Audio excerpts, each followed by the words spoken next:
Hi, I'm Veronica. And I'm Lena. And we're both Nerdfighters! This video is about Nerdfighter definitions. And it comes in 3 parts. Part 1, review. We all know what a Nerdfighter is, and we all know what a Decepticon is. A Nerdfighter is a nerd who fights for awesome, and instead of having organs and blood and tissues, they're comprised of awesome. A Decepticon is the opposite of that. Someone who fights nerds. Part 2.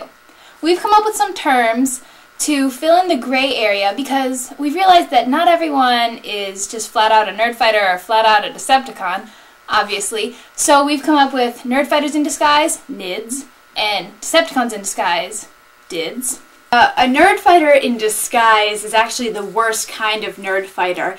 It's someone who is a Nerdfighter on the inside, but doesn't want other people to know they're a Nerdfighter. They're not proud of it.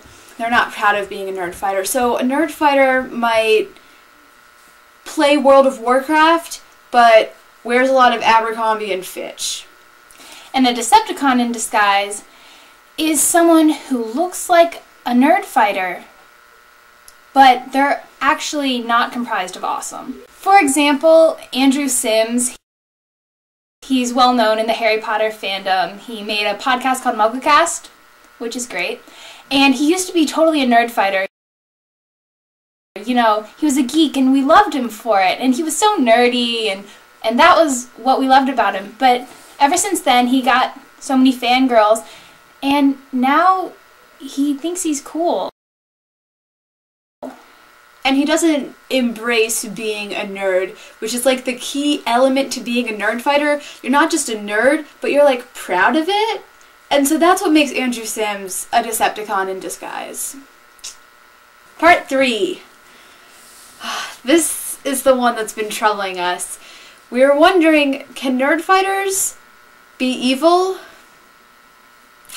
See, the problem here is my brother is a Nerdfighter. He's a hardcore Nerdfighter. Nerdfighters, we're fighting nerds. We're no longer just using our words. He has a subscription to the Vlogbrothers and he's seen every video and he plays like 5 different instruments and he's a math major and he's just a really cool Nerdfighter, except on the inside, instead of being made of awesome, he's kind of made of evil.